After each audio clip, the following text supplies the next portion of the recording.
So இந்த question வந்து பார்த்தீங்கன்னா ஒரு கேசி கால்குலேட் பண்ணுறதுக்கான ஒரு பேசிக் கொஸ்டின் தான். இது ரொம்ப ரொம்ப ஒரு சிம்பிளான கொஸ்டின் தான். இந்த மாதிரி கொஸ்டின் நம்ம வந்து ஆல்ரெடி நிறைய வந்து ப்ராக்டிஸ் பண்ணிட்டோம். ஸ்டில் என்ன பண்ணணும் பார்த்தீங்கன்னா இன்னும் நீங்கள் ப்ராக்டிஸ் பண்ணுங்க. நம்ம ஒரே கொஸ்டினை திரும்ப திரும்ப ப்ராக்டிஸ் பண்ணுறதுனால நமக்கு வந்து பார்த்தீங்கன்னா ஸ்பீட் வந்து நமக்கு இன்க்ரீஸ் ஆகும். அது தப்பே கிடையாது.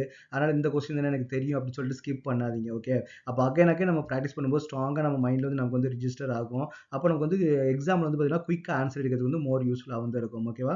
ஸோ இங்கே என்ன கொடுத்துருக்காங்க பார்த்தீங்கன்னா ஒரு எஸ்டரிஃபிகேஷன் ரியாக்ஷன் கொடுத்துருக்காங்க.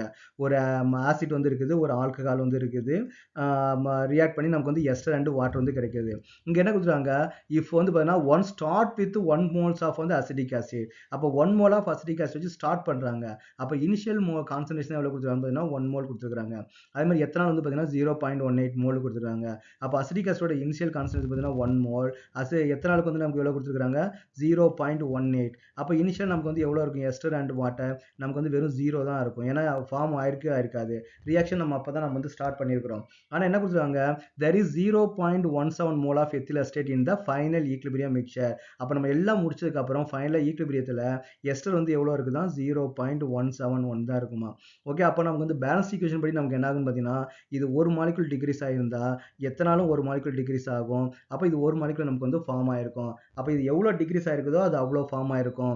அப்போ இது 0.17 வந்து ஃபார்ம் ஆயிருக்குது அப்படின்னா இது நமக்கு என்னன்னா 0.171 வந்து நமக்கு வந்து இங்கே டிக்ரீஸ் ஆயிருக்கும். Is it correct? நம்ம இது எவ்வளோ டிக்ரீஸ் ஆயிருக்குதோ அந்த அளவுக்கு தான் இது வந்து நமக்கு வந்து ஃபார்ம் ஆகும். அப்போ இங்கே நமக்கு என்ன ஆகும் 0.18 மைனஸ் 0.171. ஓகே, இவ்வளோ நமக்கு வந்து டிக்ரீஸ் ஆயிருக்கும். அப்போ வாட்டர் நமக்கு எவ்வளோ ஃபார்ம் ஆயிருக்கும் 171 வந்து நமக்கு வந்து ஃபார்ம் ஆயிருக்கும். ஓகே, இது எவ்வளோ ஃபார்ம் ஆயிருக்குதோ அதுதான் வாட்டர் வந்து ஃபார்ம் ஆயிருக்கும். இது ப்ரீவியஸ் வந்து ஒரு கண்டிஷன் வந்து கொடுத்துருப்பாங்க.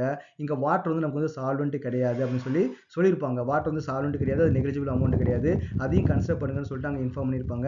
அதனால் நம்ம வந்து வாட்டரையும் நம்ம வந்து ஆட் பண்ணணும். ஜென்ரலாக என்ன பண்ணுவோம்னு பார்த்தீங்கன்னா எஸ்டரிஃபிகேஷன் ரியாக்ஷனுக்கும் சரி எஸ்டர் கைடாலிசிஸ்க்கு நம்ம வந்து வாட்டர் வந்து இன்க்ளூட் பண்ண மாட்டோம். ஏன்னா அங்கே வாட்டர் வந்து சால்வெண்ட்டாக வந்து இருக்கும். இங்கே வாட்டர் சால்வெண்ட்னு முன்னாடியே மென்ஷன் பண்ணனால இங்கே நம்ம வாட்டரையும் வந்து எடுத்துக்கணும். அப்புறம் நம்ம இது ரெண்டையும் மைனஸ் பண்ணால் நமக்கு என்ன கிடைக்கும் 0.831 வந்து நமக்கு வந்து கிடைக்கும். ஓகே, ஸோ 831 வந்து கிடைக்காது, 829 வந்து நமக்கு வந்து கிடைக்கும். ஓகே, 829 மோல் வந்து கிடைக்கும். இதை நீங்கள் மைனஸ் பண்ணிங்கன்னா என்ன கிடைக்கும் 0.009 வந்து நமக்கு வந்து கிடைக்கும். அப்போ வாட் இஸ் த கேசி?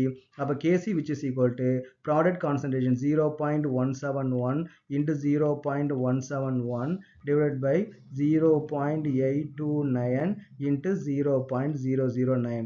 இதை நீங்கள் சால்வ் பண்ணீங்கன்னா உங்களுக்கு வந்து கேசி வந்து கிடைக்கும். நான் டீட்டெயில்டாக ஃபுல்லாக சால்வ் பண்ணி ஃபுல் வீடியோ நான் போட்டிருக்கிறேன். உங்களுக்கு டீட்டெயில் சொல்யூஷன் வேணுன்றவங்க அந்த ஃபுல் வீடியோ பார்த்து ரெஃபர் பண்ணிக்கோங்க.